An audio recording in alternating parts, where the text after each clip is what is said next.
সকলকে শুভেচ্ছা। এখন আমরা অবস্থান করছি দার্জিলিংয়ের এটা হচ্ছে রেল স্টেশনের সাথে আসছি। এখান থেকে আমরা একটি গাড়ি ভাড়া করে দার্জিলিংয়ের বিভিন্ন পয়েন্ট ঘোরাঘুরি করব। তো চলুন শেষ পর্যন্ত কোথায় কোথায় ঘোরাঘুরি করা যায় এবং এই ইভেন্টটা আমাদের ভিডিওটা কেমন হয়।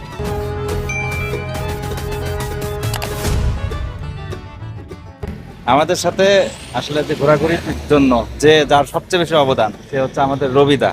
রবি গুরু। হ্যাঁ, রবি গ্রুপ, তার এক সুন্দর গাড়ি। রবিদা, আপনার নামটা পুরো বলুন। রবি গুরু, আই এম ফ্রম দার্জিলিং।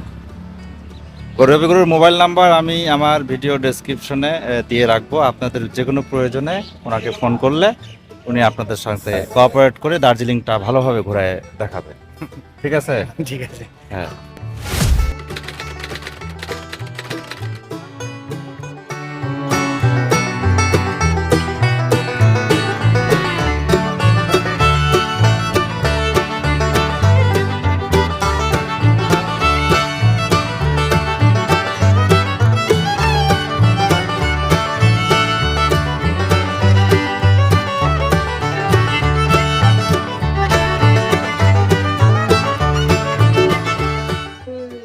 আমরা দার্জিলিংয়ের একটি অন্যতম ট্যুরিস্ট স্পট, এটি হচ্ছে জাপানিজ টেম্পল।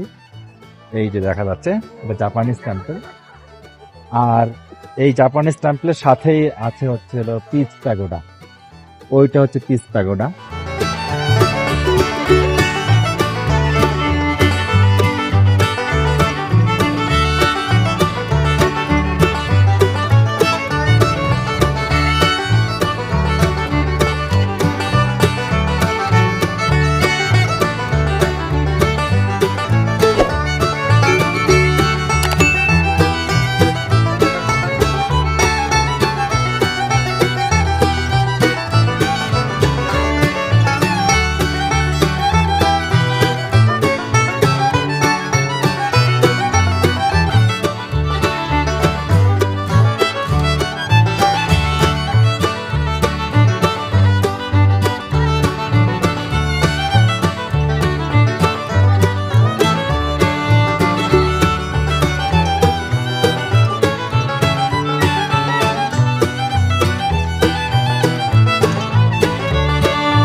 আমরা এখন রক গার্ডেনে চলে এসেছি, দার্জিলিংয়ের আরেকটি ট্যুরিস্ট ডেস্টিনেশন।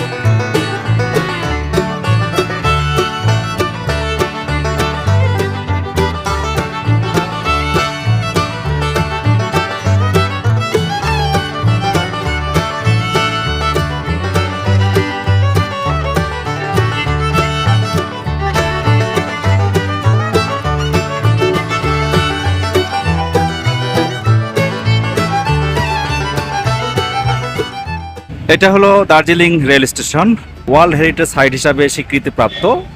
সেটা আপনারা এই যে এখানেই দেখতে পাচ্ছেন। এই কারণেই এই রেল স্টেশনটা আমরা পুরোপুরি ঘুরে দেখব এই রেল স্টেশনের বিশেষত্বটা কি।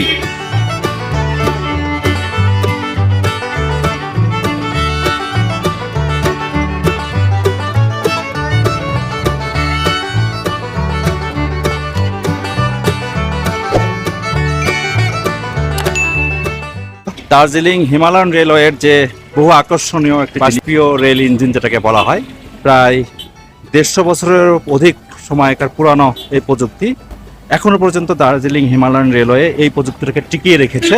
আর এই কারণেই এই রেলওয়েটি ওয়ার্ল্ড হেরিটেজ সাইট হিসাবে স্বীকৃতিপ্রাপ্ত।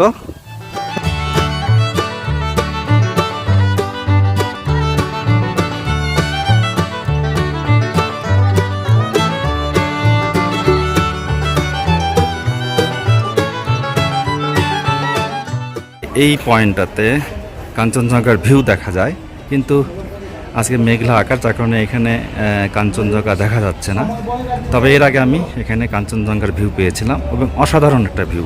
রেল লাইনটি দেখা যাচ্ছে, এটা হচ্ছে ন্যারো গেজ রেল লাইন আর কি, ছোট্ট ট্রেন, এই জন্য এটাকে টয় ট্রেন বলা হয়। টয় ট্রেনের টিকিট কাউন্টার, ইতিমধ্যে ওখানে টিকিট কেটেছি। পাহাড়ের মধ্যে টয় ট্রেনে ভ্রমণ করা একটা আলাদা মানে থ্রিলিং ব্যাপার।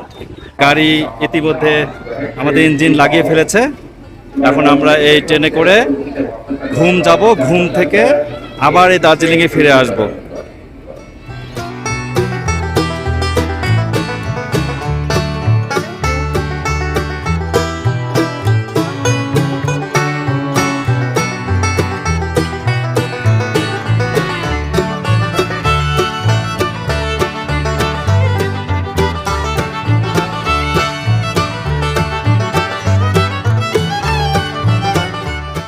টয় ট্রেনে আমরা আসলাম।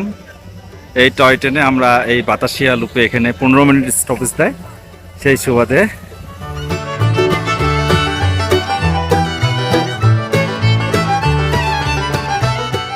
এটা ডিজেল চালিত রেল ইঞ্জিন। এই রেল ইঞ্জিনটা এখানে আমরা দেখতে পাচ্ছি। আমরা এই ট্রেনে আমরা এসেছি ওই ট্রেনে।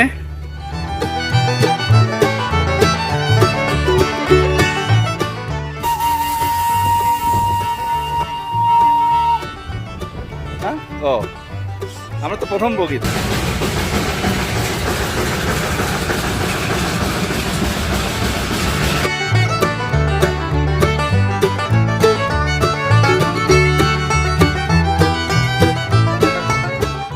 আজকে এই মেঘের মাঝে ঘুম রেল স্টেশন সত্যি অসাধারণ লাগছে। ভারতবর্ষের সবচেয়ে হাইয়েস্ট রেল স্টেশন।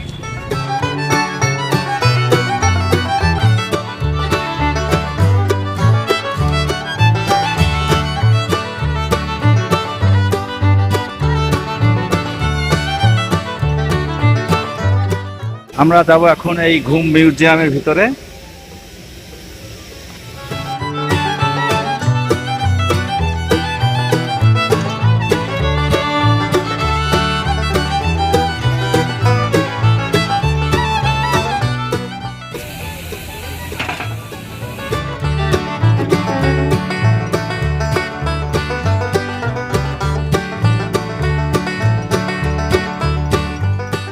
এখন এখান থেকে ইঞ্জিন ঘুরিয়ে নিল, আবার দার্জিলিং এর দিকে আমরা ফিরে যাব।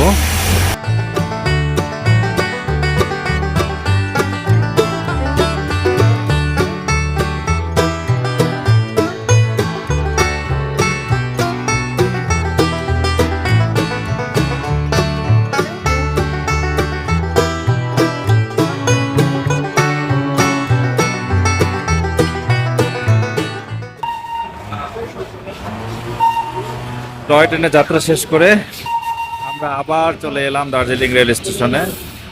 আমরা জনপ্রতি 1500 রুপি দিয়ে টিকিট কেটেছিলাম এই টয় ট্রেনের।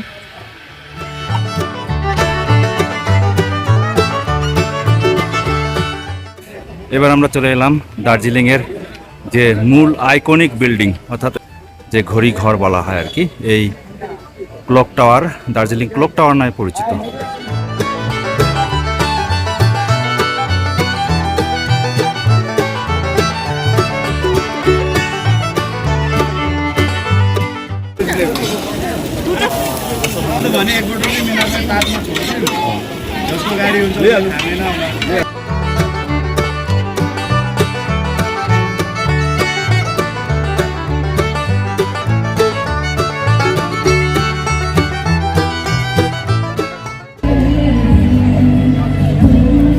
দার্জিলিং মল চৌরাস্তায় এখন আমরা অবস্থান করছি। এই যে মল চৌরাস্তাটি হচ্ছে দার্জিলিং এর মেইন জিরো পয়েন্ট।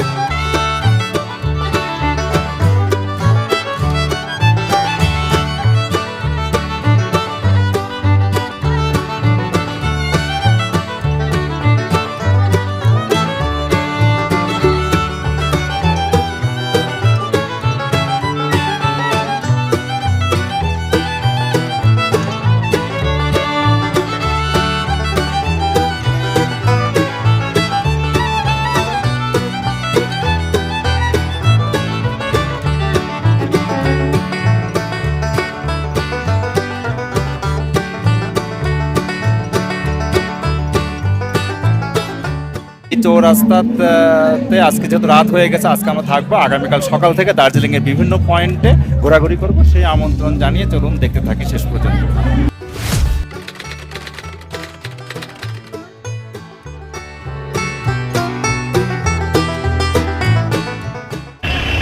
এটা হলো ঘুম মনেস্ট্রি মেইন গেট। আসলাম সকালবেলা পরের দিন। দার্জিলিংয়ের একটি ঐতিহ্যবাহী এবং অনেক পুরাতন একটি মনেস্ট্রি।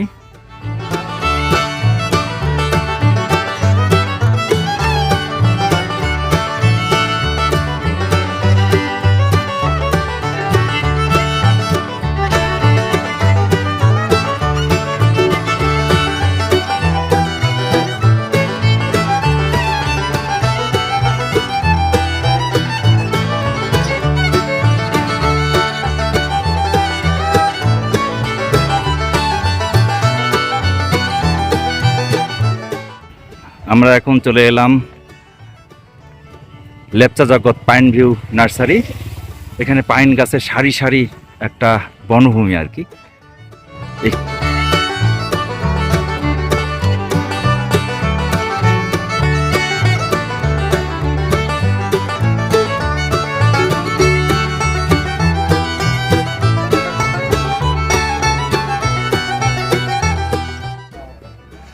মেঘের ভিতরে এই পাইন ভিউটা অসাধারণ লাগছে।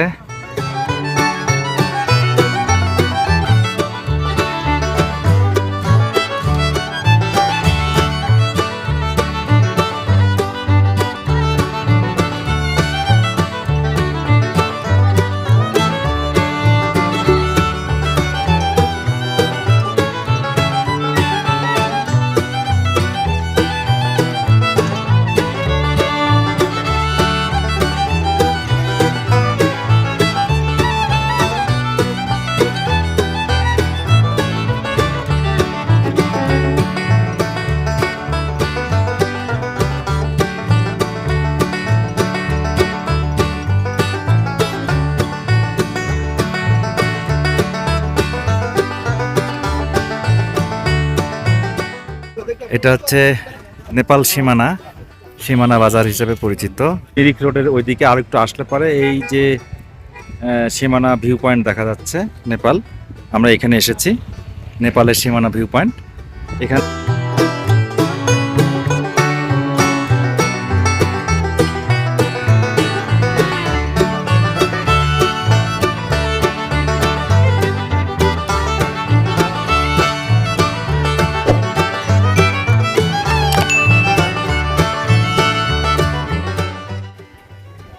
এটা হচ্ছে সীমানা বাজার নেপালের।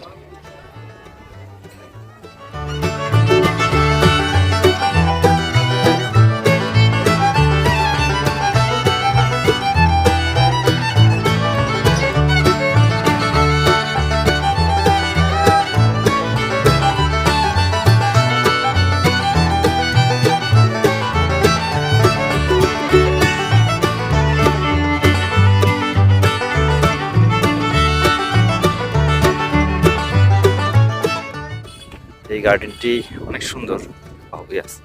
এটা হচ্ছে মূলত গোপালধারা টি গার্ডেন। সুন্দর হলো আমরা তো বুঝতে পারলাম।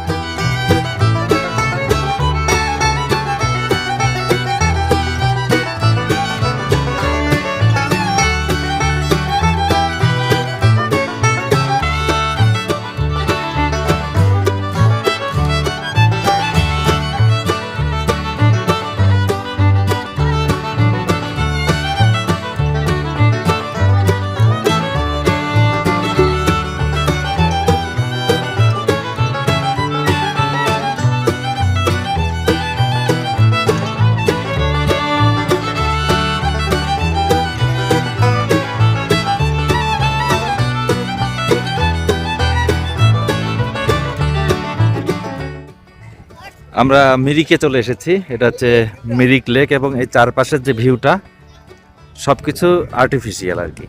তবে যারা আসলে ন্যাচারাল জিনিস বেশি পছন্দ করেন তাদের এই জায়গাটা হয়তো বা ভালো লাগবে না। তবে ওভারঅল সবার জন্য ঘুরে আসার জন্য এই স্থানটা ভালোই।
এটা হলো টিংলিং ভিউ পয়েন্ট মিরিকের।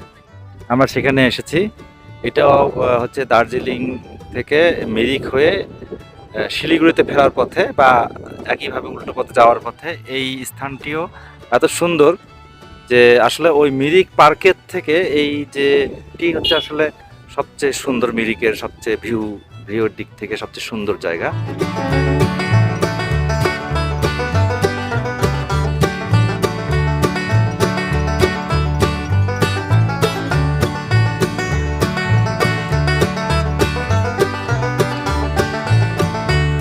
এই ছিল গত 2 দিনে দার্জিলিং ভ্রমণের আদ্যপান্ত। কেমন লাগলো কমেন্টস করে জানাবেন। সকলকে ধন্যবাদ।